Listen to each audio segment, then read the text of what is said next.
Halo, kembali lagi dengan Sandika di XND Tech Channel. Jadi dalam dunia perlaptopan, atau saat kita memilih laptop, biasanya terdapat ada dua kubu nih. Yang pertama adalah kubu gaming, yang biasanya menggunakan prosesor dan kartu grafis yang kuat, dan biasanya membutuhkan daya yang tinggi. Dan satu lagi ada kubu bisnis, yang lebih mengutamakan keandalan, ketahanan, pokoknya laptopnya siap diajak kerja di mana aja, kapan aja, dan dalam kondisi apapun. Tapi biasanya itu adalah perspektif seseorang yang lumayan ngikutin perkembangan teknologi. Mereka tahu nih, oh laptop gaming ini buat ini, laptop bisnis itu buat itu gitu. Tapi gimana kalau ada teman-teman kita yang juga nggak terlalu ngikutin perkembangan teknologi, tapi pengen beli laptop baru? Nah, biasanya untuk kasus-kasus kayak gini, kita punya sebuah laptop yang itu disebut laptop yang main aman. Artinya kalau dia direkomendasikan ke orang yang baik suka teknologi, ataupun nggak terlalu ngikutin, itu biasanya mereka tetap suka. Salah satu laptop tersebut adalah Lenovo ThinkBook G2 ARE. Mau tahu kenapa? Ya, mari kita bahas.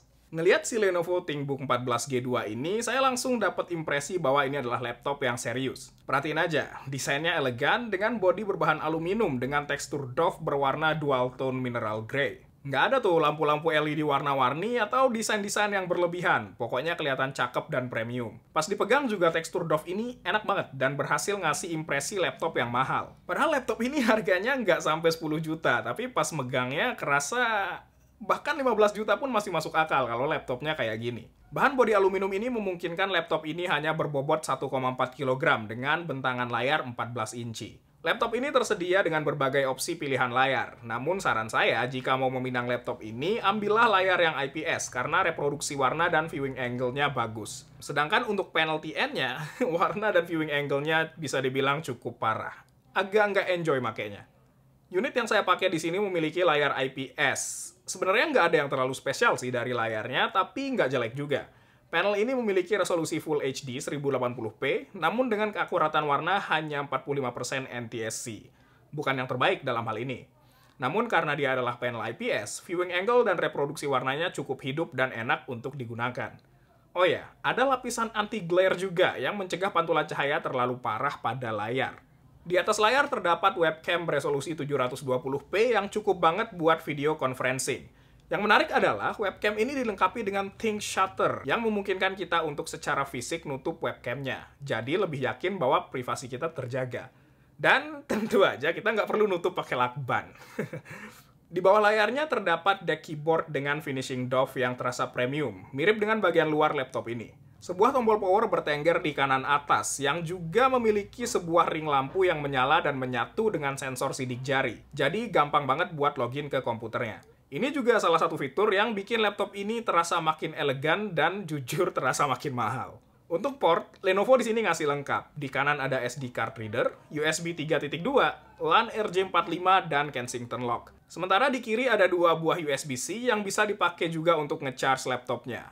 Ada HDMI port, USB 3.2, headphone mic combo jack, dan indikator baterai.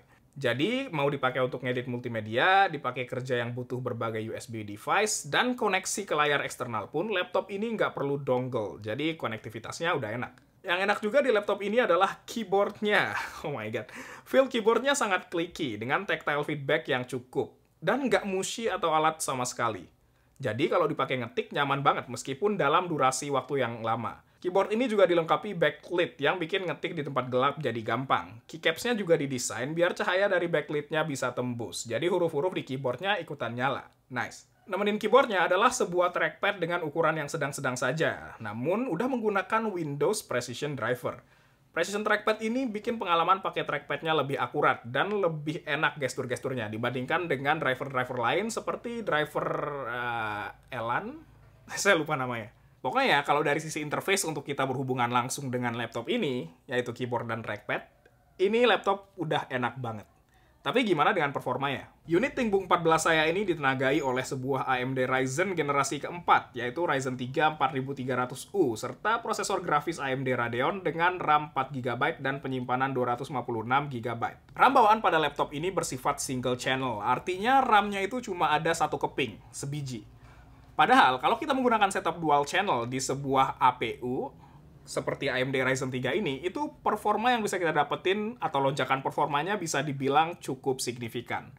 Nah, untuk hal itu, Lenovo udah nyediain satu buah slot SODIMM yang bisa kita isi sendiri untuk nambahin RAM-nya dan bikin konfigurasinya jadi dual channel. Ntar saya kasih lihat perbedaan performa antara single channel dan dual channel di laptop ini. Jadi, mari kita sama-sama lihat benchmarknya. Oh iya, VRAM untuk grafis Radeon di laptop ini bisa diatur via BIOS ya. Pengujian ini semuanya dilakukan dalam keadaan laptop tersambung charger dengan mode Extreme Performance.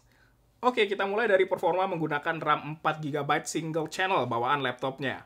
Pada konfigurasi single channel ini, kita hanya bisa mengalokasikan VRAM sebesar 512MB, cuma setengah giga doang.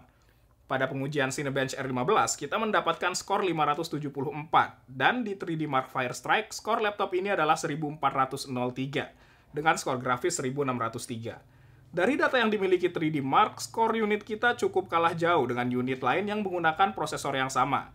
Lalu di 3D Mark Firestrike Stress Test, unit ini tidak bisa lulus tes tersebut karena stabilitas FPS-nya di bawah 97%, yaitu 92,9%. Kalau dari sisi performa gamingnya, Genshin Impact jika dimainkan di settingan lowest, 60 FPS dalam resolusi 1080p, kita cuma bisa dapat sekitar 20-30 FPS saat eksplorasi, dan 40-an FPS saat menyelesaikan domain. Sebenarnya masih cukup playable. Namun, jika sudah dihadapkan dengan game AAA seperti The Witcher 3, laptop ini mulai keteteran dan hanya sanggup memberikan FPS 10-25 aja pada settingan terendah di resolusi 720p bahkan. Menurut saya ini agak kurang playable ya, kurang bisa dimainkan dengan nyaman. Nah, sekarang mari kita tambahin RAM laptopnya sebesar 8GB, sehingga totalnya menjadi 12GB dalam konfigurasi dual channel. Dengan total RAM 12GB ini, sekarang kita bisa memberikan VRAM sebesar 2GB kepada Radeon Graphics-nya. APU AMD dalam hal ini salah satunya adalah Ryzen 3 yang ada di laptop ini sangat menyukai konfigurasi dual channel, dan kemungkinan kita akan melihat lonjakan performa yang cukup signifikan. Pertama, dari Cinebench R15, kita mendapatkan kenaikan skor sebesar 10% menjadi 633. 3D Mark Firestrike jauh lebih menunjukkan lonjakan skor dari sisi grafis, di mana terdapat kenaikan skor sebesar 37% menjadi 2208. Gede banget loh naiknya ini. Sedangkan skor keseluruhannya naik 45% menjadi 2036. Skor ini juga menaruh kita di posisi aman di antara para pengguna Ryzen 3 4300U yang lain. Lalu sekarang, pada 3D Mark Firestrike Stress Test, kali ini kita berhasil mencapai nilai kestabilan 99,4% dan lolos stress test tersebut. Ingat, single channel tadi kita cuma dapat 92,9% dan nggak lolos. Kenaikan skor-skor benchmark tersebut juga direfleksikan pada performa game yang lebih asik lagi. Sekarang, laptop ini sanggup menjalankan Genshin Impact pada 1080p, settingan lowest 60 fps, dengan FPS 45-60 saat eksplorasi. Udah enak banget pokoknya dimainin. Sip. Lalu saat melakukan domain, nyundul angka 60 fps terus. Gokil banget. Game AAA yang tadinya nggak bisa dimainin, yaitu The Witcher 3, kini bisa dimainin dengan cukup lancar dan nyaman. Dengan dual channel, The Witcher 3 pada resolusi 720p lowest dapat dimainkan dengan FPS konsisten di atas 30. Bahkan kadang menyentuh angka 40 baik saat eksplorasi ataupun saat bertarung. Asik kan?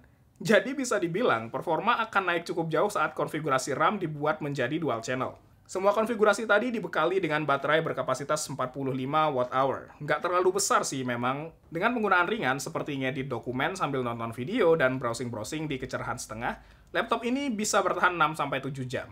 Namun jelas pada penggunaan berat seperti bermain game atau ngedit video, 1-2 jam aja dia pasti udah habis. Dari sisi baterai, menurut saya laptop ini udah cukup memuaskan ya. Mengingat ini sebenarnya lebih ke arah laptop bisnis, yang sebenarnya penggunaannya itu kayaknya jarang-jarang buat main game berat, dan lebih ke arah kerja kantoran atau ngedit-ngedit dokumen dan sejenisnya. Charger standarnya berdaya 65 watt, dan diklaim Lenovo dapat mengisi baterai laptop ini sampai 50% dalam 30 menit. Sebagai sebuah laptop bisnis, Lenovo juga membekali si ThinkBook 14G2 ini dengan berbagai fitur-fitur untuk kemudahan pengguna dan juga untuk keamanan. Salah satunya adalah aplikasi Lenovo Vantage yang bisa bikin kita melakukan kustomisasi atau penyesuaian laptop kita baik dari sisi misalnya baterai atau performa dan lain-lain menggunakan interface yang intuitif. Jadi kita nggak harus jadi orang yang paham seluk-beluk untuk bisa melakukan pengaturan hal-hal tersebut. Dari sisi keamanan, sebagai sebuah laptop bisnis, ThinkBook 14G2 ini sudah menggunakan Trusted Platform Module atau TPM 2.0. TPM ini memungkinkan keamanan data-data penting kita seperti password, data enkripsi, dan sebagainya lebih terjaga karena data tersebut disimpan dalam sebuah firmware yang terintegrasi langsung ke dalam chipset. Jadi kalau ada serangan hacker atau cracker dari sisi software, data kita bisa tetap aman. Nah, jadi laptop ini untuk siapa? Menurut saya, untuk teman-teman yang lagi cari laptop untuk kuliah, kerja, ataupun kegiatan lain, dapat mempertimbangkan ThinkBook 14G2 ini.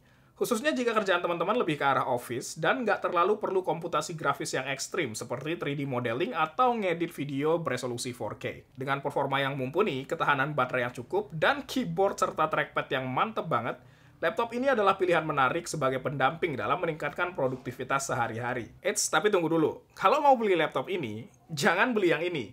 Belilah generasinya yang terbaru, yaitu ThinkPad 14G3, yang harusnya udah mulai beredar di Indonesia beberapa hari setelah video ini rilis. Dengan harga yang harusnya nggak terlalu terpaut jauh, kita bisa mendapatkan prosesor Ryzen yang lebih baru, yaitu Ryzen 5000 series. Dan pastikan ngambil layar yang tipenya itu IPS, karena layar TN-nya lumayan parah. Dan setelah dapat unitnya, jangan lupa upgrade ke dual channel RAM-nya, karena lonjakan performanya itu bisa lumayan memuaskan banget. Oke, sekian review ThinkBook 14G2 ARE ini. Kita jumpa lagi di video berikutnya.